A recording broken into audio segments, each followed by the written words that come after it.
Au nom du Père et du Fils et du Saint-Esprit. Amen. La paix de Jésus soit dans votre maison. Salut les amis, j'espère que vous allez bien, que vous êtes en forme. Donc une partie 2 sur la fin des temps, parce que je voudrais aborder avec vous la question de... Vous savez, quand on regarde à la fin des temps, on a tendance à aller un peu loin, à regarder loin, puisque, comme je vous l'ai dit, enfin comme Jésus nous l'a dit, il ne connaît ni l'heure ni le jour. Donc, seul son Père, le Père de Jésus, notre Père, le sait, connaît le moment de la fin des temps. Donc c'est une appellation, voilà, ce moment final, nous ne le connaissons pas. Et quand nous regardons loin, eh bien, ça nous évite, ça nous pousse un peu dans un futur. Et nous ferions bien, à mon humble avis, de regarder aujourd'hui. Voilà. Donc je vais vous lire un évangile d'aujourd'hui, un évangile pour réfléchir sur la période d'aujourd'hui. Excusez-moi, c'est très pratique de perdre lunettes, mais bon, c'est mieux que rien. Évangile selon saint Matthieu. Gloire à toi, Seigneur. Seigneur Jésus soit béni. Se méfier des faux prophètes. Méfiez-vous des faux prophètes qui viennent vers vous, vêtus en brebis, mais qui au-dedans sont des loups rapaces. C'est à leurs fruits que vous les reconnaîtrez. Est-ce qu'aux épines on récolte des raisins, ou aux chardons des figues? Ainsi, tout bon arbre fait de bons fruits, mais l'arbre pourri fait de mauvais fruits. Un bon arbre ne peut porter de mauvais fruits, ni un arbre pourri porter de bons fruits. Tout arbre qui ne fait pas de bons fruits est coupé et jeté au feu. Ainsi donc, c'est à leurs fruits que vous les reconnaîtrez. Acclamons la parole de Dieu. Louange à toi, Seigneur Jésus. Alléluia.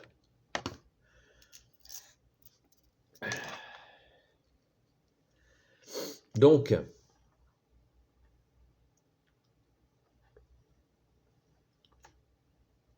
à mon avis, le fait de réfléchir sur la fin des temps, c'est très bien, c'est la fameuse eschatologie, qui est l'étude de la fin des temps.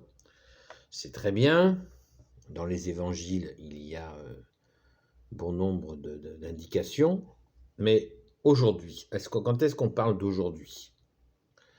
Aujourd'hui, il suffit d'ouvrir YouTube, Internet, et les faux prophètes sont là. Il y en a déjà eu dans le passé, bien sûr. Méfiez-vous. Jésus nous dit, méfiez-vous des faux prophètes. Ça veut dire que ça englobe beaucoup de monde.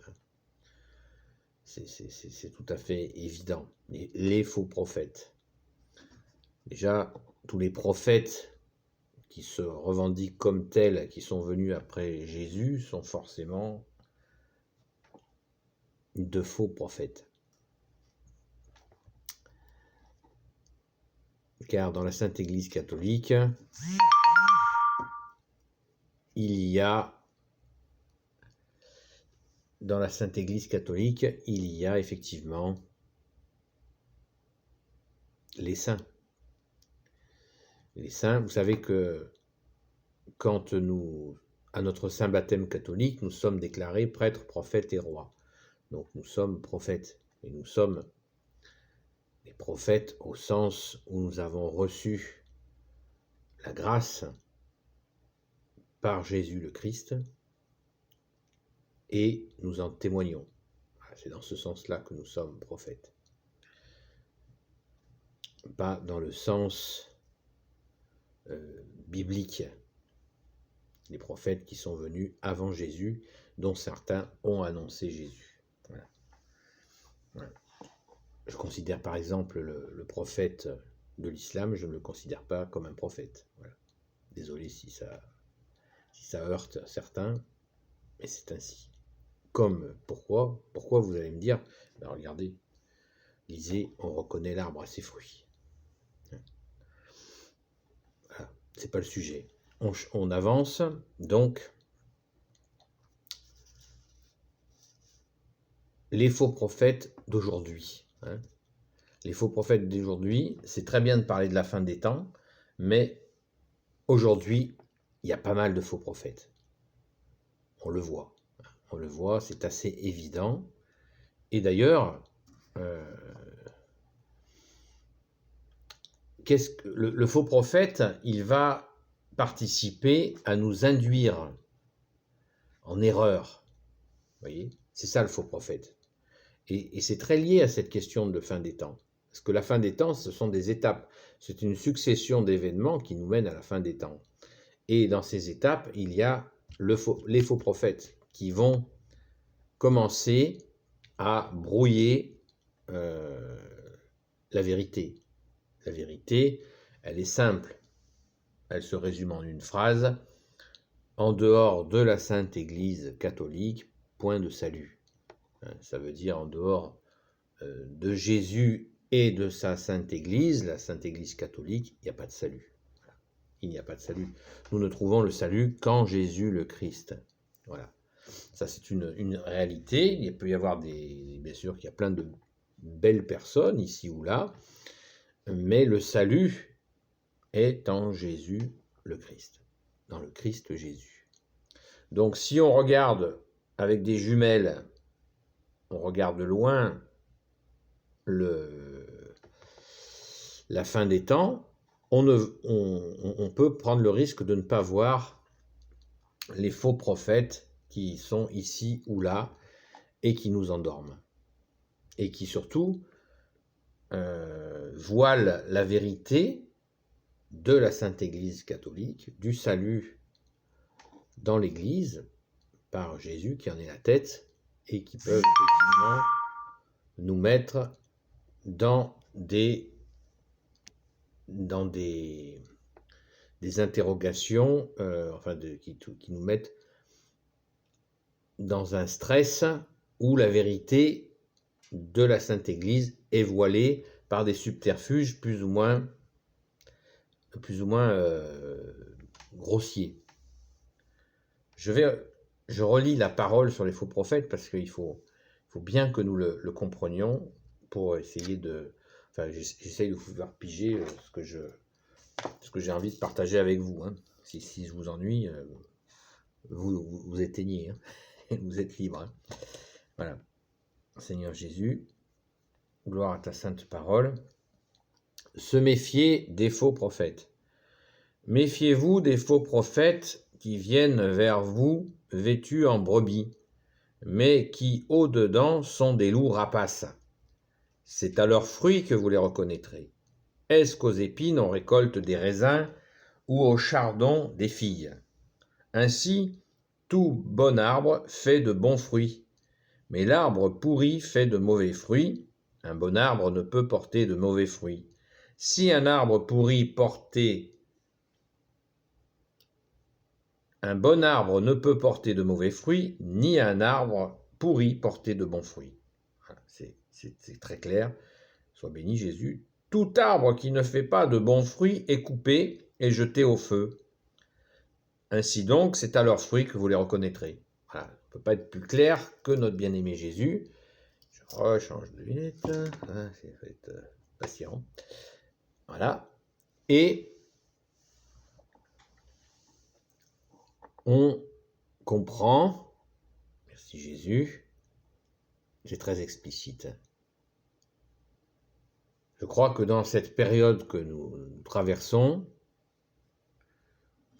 toujours, il y a un arrière-plan dans la pensée des Lumières qui vient de la Révolution française, où l'homme veut se faire Dieu, alors que nous, catholiques, nous croyons en Dieu qui s'est fait homme, Jésus. Voilà. C'est deux démarches totalement inverses. Et l'homme qui se prend pour Dieu ne fait que imiter la désobéissance de Lucifer qui a été viré du ciel, qui a été banni à jamais. Il n'y a pas de retour possible. Donc, les anges, les anges qui ont basculé dans le mauvais n'ont pas de retour. C'est pour ça qu'ils sont aussi virulents, c'est qu'ils essaient de convaincre les hommes qu'ils avaient raison, alors qu'ils ont tort. Saint Michel Archange, qui est comme Dieu? Vous voyez le cri de Saint Michel Archange. Qui se prend pour Dieu? Bam. Il le terrasse. Merci Saint Michel Archange. Donc, encore une fois, on regarde avec les jumelles la fin des temps et on oublie de regarder que les faux prophètes foisonnent ici ou là. Voilà. Je ne vais pas donner des noms de faux prophètes. Je ne vais pas le faire parce que je pense qu'il faut que chacun d'entre nous réfléchisse.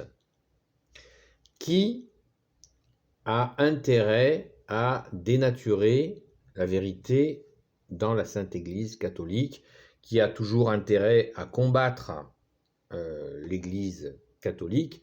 Je vous l'ai expliqué il n'y a pas si longtemps que ça dans une vidéo.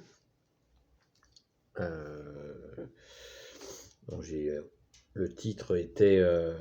enfin bref, dans une vidéo, je vous l'ai expliqué, sur les suites de ce reconfinement là que nous vivons début avril, tout de suite après Pâques. Vous voyez, tout de suite après Pâques, paf.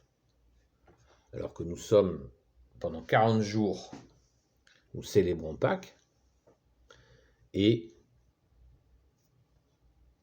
comme par hasard, ploum, un reconfinement tombe à cette période-là, alors que c'est la période de joie. Jésus est vivant, ressuscité, et il y a une tentative de plomber cet élan de résurrection. La France est fille aînée de l'Église, ne soyons pas naïfs, la France est fille aînée de l'Église, donc elle est attaquée. Elle est attaquée par Satan et toute sa bande, et y compris par les hommes qui se laissent influencer par Satan et ses démons. Donc soyons costauds. Jésus nous dit, on reconnaît l'arbre à ses fruits. Et quels sont les fruits de ces faux prophètes? Eh bien, on le voit d'une façon assez évidente. Soyons les yeux grands ouverts par rapport à ces faux prophètes qui n'ont pas de fruits, qui ne donnent pas de fruits. C'est un indicateur qui est fabuleux.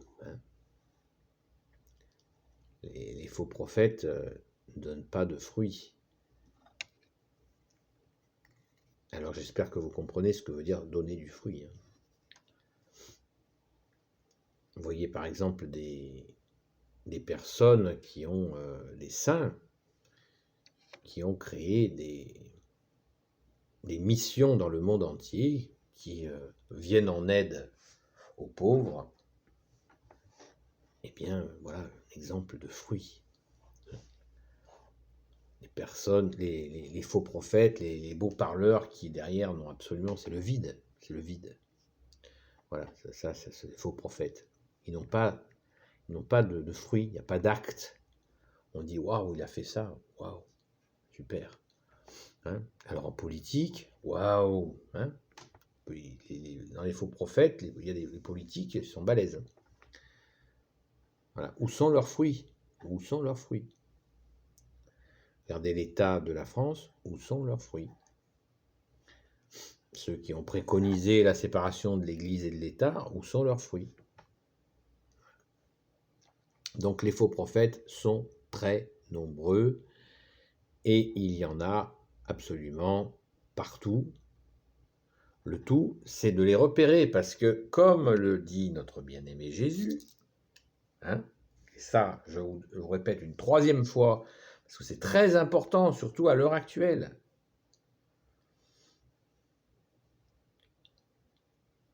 Méfiez-vous des faux prophètes qui viennent vers vous vêtus en brebis, mais qui au-dedans sont des loups rapaces.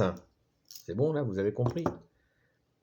N'attends pas, vous allumez la télé, moi, jetez-la la télé, hein, je vous incite vraiment à jeter la télé, mais regardez ce qui se passe, comment les discours sont toujours polissés, bien mignons, bien doux, bien propres sur eux, vous voyez, jamais un mot au-dessus de l'autre. Voilà, on y est là, c'est ça. C'est des brebis. Ils se vêtissent de la brebis qui est douce, mais au-dedans, c'est des rapaces. C'est des rapaces. Vous ne faites pas ce que vous dites, vous ne faites pas ce qu'on vous dit de faire, eh bien, c'est des amendes, la prison, etc., etc. Voilà. Les brebis, ils sont tout mignons, pas un mot au-dessus de l'autre.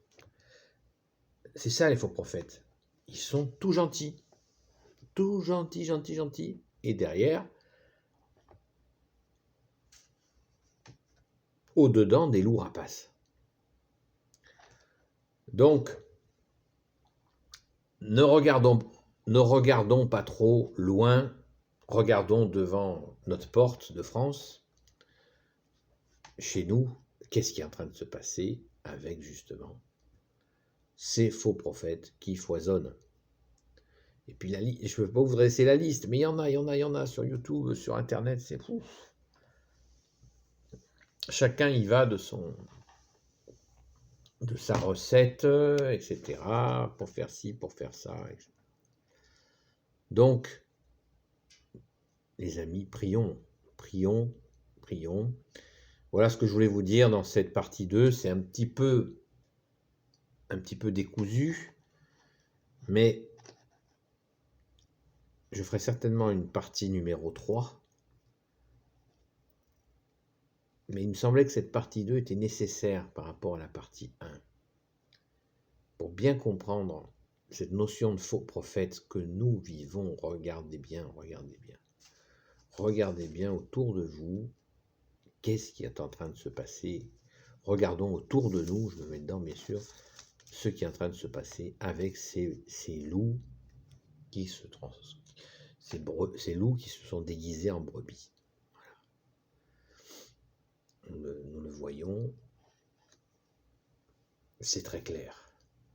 Vous voyez, là, il y a une campagne qui est en cours là en ce moment où une église aurait été filmée au moment de la célébration de Pâques pour dénoncer qu'ils ne savaient pas respecter ci ou mi, etc.